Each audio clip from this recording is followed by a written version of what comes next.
लेकिन मुझे आर्ट बहुत अच्छा लगता है और आर्ट में भी मुझे कविता बहुत अच्छी लगती है। मुझे साउंड क्रेजी कर देता है कई बार। किसी भी साउंड को सुन के मैं पागल हो जाता हूँ कि मीनिंग तो बहुत दूर की बात है यार, इसके साउंड में कितना मजा है। जैसे कि मैं किसी भी कविता को पढ़ता हूँ, मुफ्ती बोध की कविताएं अगर मैं पढ़ता हूँ तो उसमें मीनिंग बहुत दूर की बात है, उसका साउंड इतना इंटरेस्टिंग होता है कि कुत्ता भौंक रहा है, उसके साउंड में, उसके साउंड पैटर्न्स के पिचेस में, उसके ऑडियो के जो सेंसेस हैं हमारे अंदर परसीव करने के, चेंजेस ऑडियो में चेंजेस परसीव करने के सेंसेस, उस पर मैं बहुत ज़्यादा इंटरेस्ट हो जाता हूँ। जैसे कि मैं एक पोएम सुनाता हूँ, एक पोएम है, मुझे पुकारती हुई पुकार। और यही माने मैं पहले से माफ़ी चाहूँगा कि मेरे को बस यही पसंद है ज़िंदगी में, मैं जहाँ भी जाता हूँ लोगों को कविताएं सुनाता हूँ। मुझे कोई ऑटो में मिल जाता है, जो मिल गया, जो मेरी रेंज में आ गया। कल मैंने उदित को पकड़ लिया था तो उदित को करीबन 1 घंटा मैं बिल्कुल सुनाया है और बहुत मुझे उसमें मज़ा आता है। मुझे लगता है कि बताने लायक बातें, ये बातें पहुँचनी चाहिए। जैसे कि बातें पहुँचनी चाहिए, उससे बातों से बातें याद आती रहेंगी। मेरा एक दोस्त है, उसका एक शेर है कि जितने बक्से खोलो उतने बंद करो, जितने ब्रैकेट खोलो उतने बंद करो, वरना खो जाओगे भूल भुलैया में। तो मैं बातें शायद इस तरह से करूँगा कि किसी बात से कुछ और याद आ गया, कुछ और याद आ गया, पर कोशिश करूँगा कि 1 घंटा होते होते पूरी बात समझ जाए। क्या मैं बात कर रहा था, मुझे पुकार थी पुकार, उसका साउंड देखिएगा, मीनिंग मुझे भी बहुत सारी चीज़ों के नहीं समझ में आते, लेकिन उसका साउंड, उसको प्रोनाउंसिएशन, मुझे लगता है poetry is the Joy of pronunciation. उसको सुनने में मज़ा आता है, उसके साउंड को बोलने में मज़ा आता है। जैसे मुझे पुकारती हुई पुकार खो गई कहीं, प्रलंबिता अंगार रेख सा खिंचा पार चर्म वक्ष प्राण का पुकार खो गई कहीं, बिखेर अस्थि के समूह जीवनानुभूति की गंभीर भूमि में।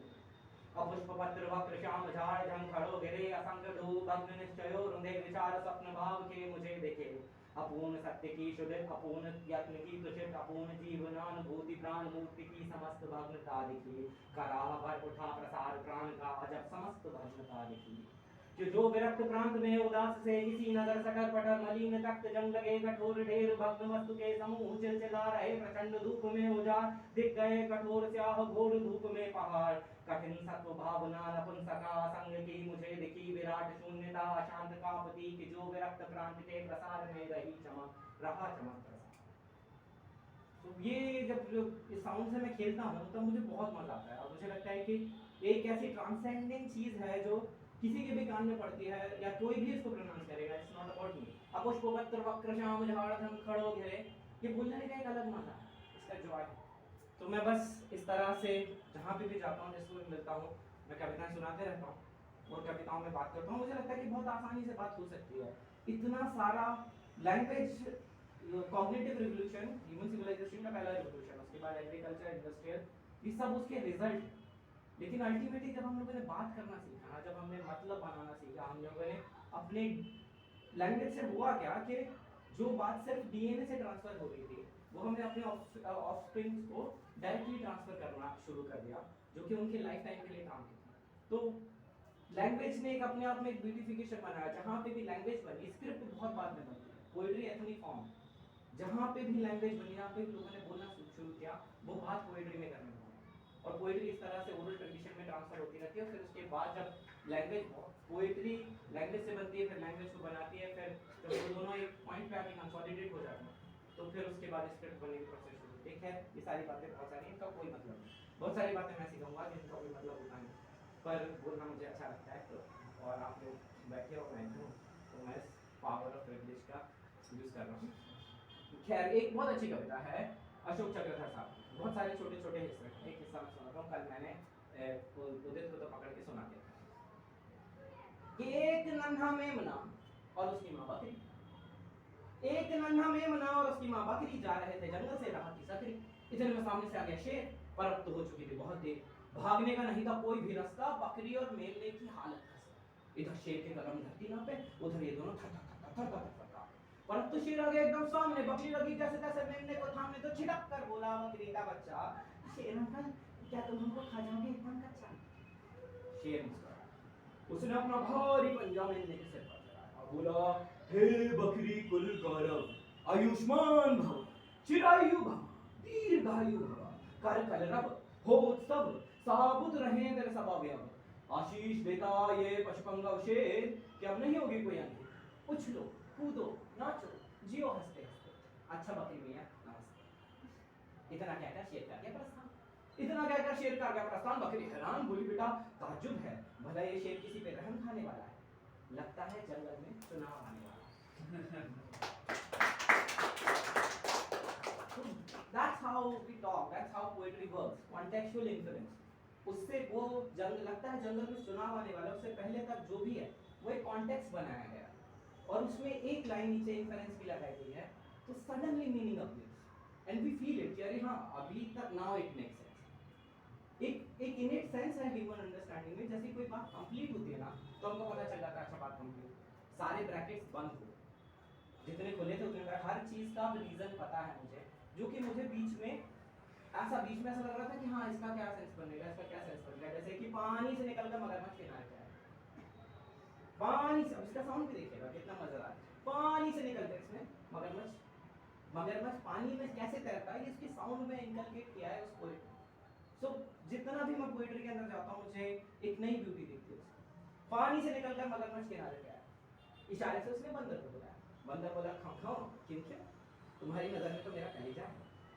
अरे ना ना ना ना ना भैया ना, दरअसल तुम्हारी भाभी ने खास तुम्हारे लिए सिंगाड़े का अचार किया। बंदर सोची ये क्या गड़बड़ है, लगता है जंगल में चुनाव आ गया। लेकिन प्रकट ने बोला अच्छा वो भी सिंगाड़े का, यानी नदी के कबाड़े का, बड़ी ही दयावान तुम्हारी मादा है, लगता है शेर के खिलाफ चुनाव लड़ने का इरादा है। कैसे जाना, ऐसे जाना कि भ्रष्टाचार की नदी में नहाने के बाद भी जिस किसी की छवि स्वच्छ है वही तो मगरमच्छ। सो इस बात पे सर्वेलेंस, अगर मैं सर्वेलेंस पे इस बात करूं, इस बात का क्या सर्वेलेंस किया जाए, कैसे मना किया जाएगा कि ये नहीं बोल सकते, क्योंकि जिसको बोला गया है उसको और उसके अलावा बाकी सबको पता है कि किसको बोला गया है। So it's the smartness of the language जिसके थ्रू निकल जाता है।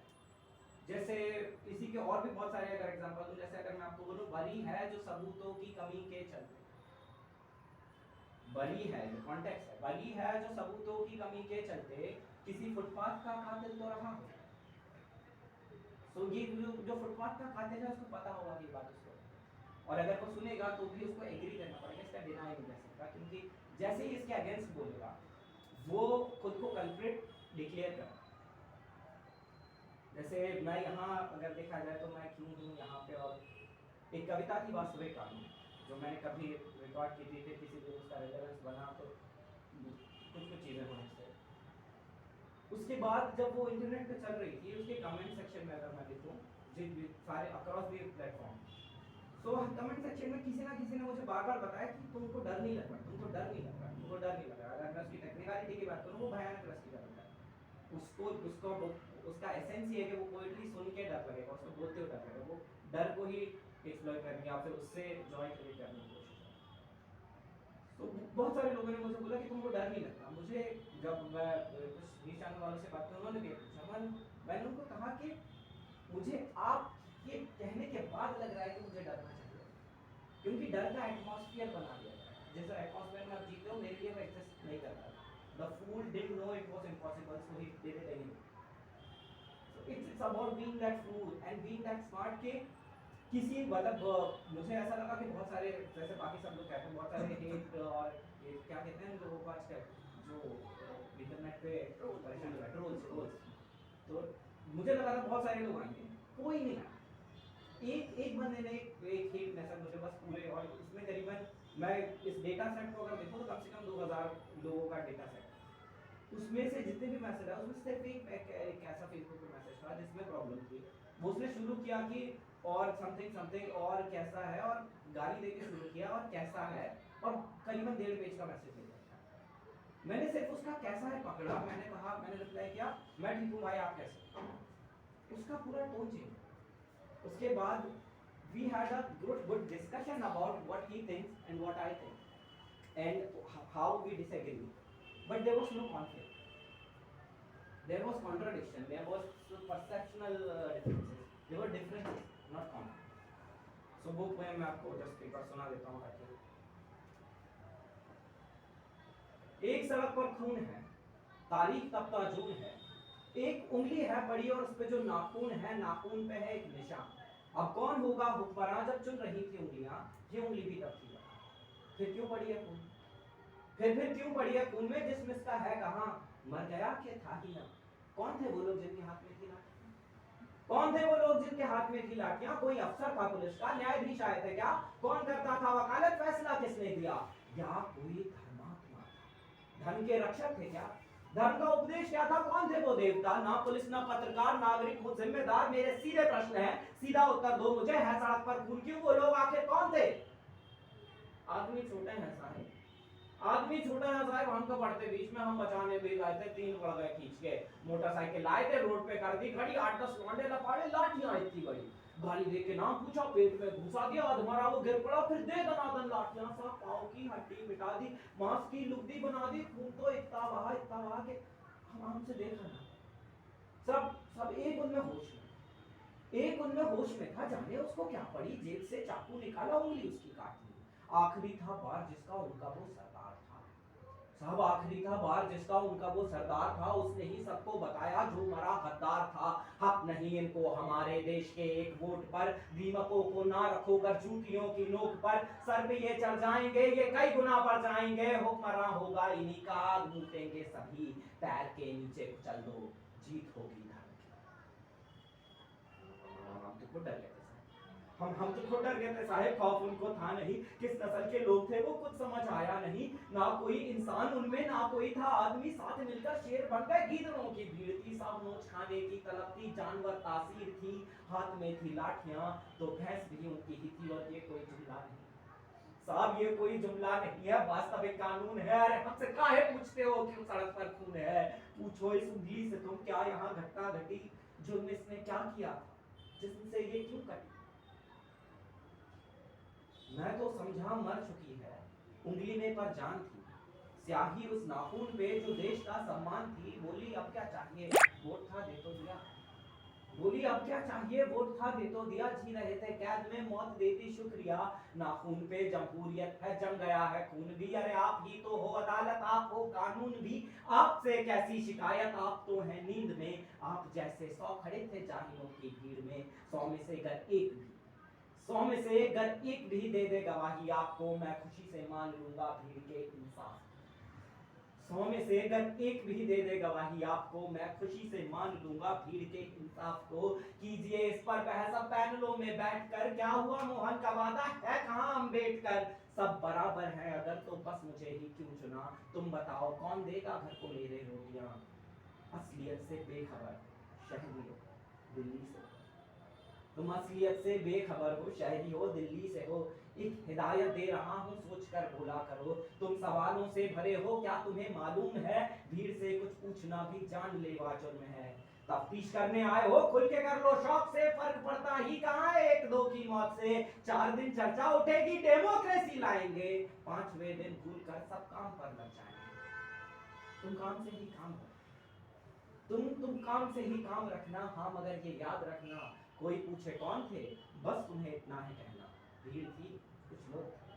फिर भी अगर कोई जिद पकड़ ले, क्या हुआ किसने किया? फिर भी अगर कोई जिद पकड़ ले, क्या हुआ किसने किया?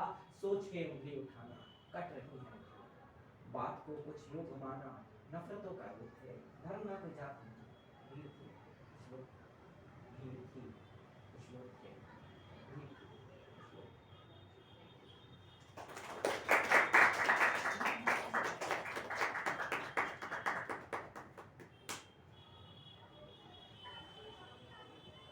तो अगर देखा जाए तो इस बात के अंदर बहुत लोगों को क्वेश्चन किया गया, बहुत लोगों को सीधा क्वेश्चन किया गया, इवन प्रोटेस्टर्स को। 4 दिन चर्चा उठेगी, डेमोक्रेसी लाएगा। हर इंसान जो कहता, जो जो किसी ना किसी तरह इस सोसाइटी का हिस्सा है। मुझे क्या लगता है ना दोस्तों कि एक चीज होती है सोसाइटी, उसके अंदर जो भी रहता है ना सोसाइटी में, जितने भी इंडिविजुअल हैं सबके अंदर वो सोसाइटी है। तो जब भी कोई कोई रेप हो रहा है तो उस आदमी की गलती नहीं, पूरी सोसाइटी की गलती है, जिसके अंदर वो सोसाइटी है। क्योंकि प्रॉब्लम सोसाइटी के अंदर वो पैदा नहीं होती। जब कोई चोरी हो रही है, प्रॉब्लम सोसाइटी के अंदर। जब अफ्रीका में बच्चे मर रहे हैं, कितनी कितनी कितनी वियर्ड बात है, कितना कितना गंदा मजाक है। कोविड आया, उससे इतने सारे लोग मरे, इतना सारा हाहाकार हुआ, लॉकडाउन लगा, इकोनॉमी कितना बर्बाद हुआ, उस पे फर्क पड़ रहा है। लेकिन अफ्रीका में मलेरिया के केसेस बढ़ गए, मलेरिया से होने वाली डेथ बढ़ गई, इतने सारे हर साल कम से कम 60,000 बच्चे मरते हैं मलेरिया से। कौन है उसका रिस्पॉन्सिबल? अफ्रीका तो नहीं है, डेफिनेटली अकेला अफ्रीका तो नहीं है, बचा सके तो बचा लो। तो प्रॉब्लम इज हम सबके पास है वो रिस्पॉन्सिबिलिटी, क्योंकि हम सबके पास सोसाइटी है, बट फिर हमारे पास प्रिविलेजेस है, और वो प्रिविलेजेस वो कंफर्ट बहुत अच्छे हैं। कितने लोग तैयार हैं कंफर्ट छोड़ने के लिए, क्योंकि एक बेहतर दुनिया बनानी है? कितने लोगों को चाहिए कि इस लाइफ टाइम के अंदर मेरे मरने से पहले दुनिया बेहतर होनी चाहिए? मेरी दुनिया तो मैंने बेहतर कर रखी है। सबसे पहले एक सेंस है हम लोगों के अंदर, आप ये कैपिटलिज्म का असर कह सकते हैं एक तरह से, इंसेंटिव ड्रिवन हो गया सब कुछ। मेरा क्या फायदा, दुनिया बदलने में मेरा क्या फायदा, इसलिए दुनिया नहीं बदलती। बहुत आसानी से हो सकता, मतलब जिस तरह से मुझे दिखता है कि अगर 7 बिलियन लोग सिर्फ सच बोलना शुरू कर देना तो भी बहुत आसान है। मेरे से किसी एक लॉयर से बात हो रही थी, उनका बहुत अच्छा आर्गुमेंट था। वो कह रहे थे कि कोर्ट में आने वाले सारे, मतलब maximum cases, more than 50% cases ऐसे हैं जिसमें सबको पता है इंक्लूडिंग जज कि कौन गलत है कौन सही, लेकिन वो केस फिर भी चलता है।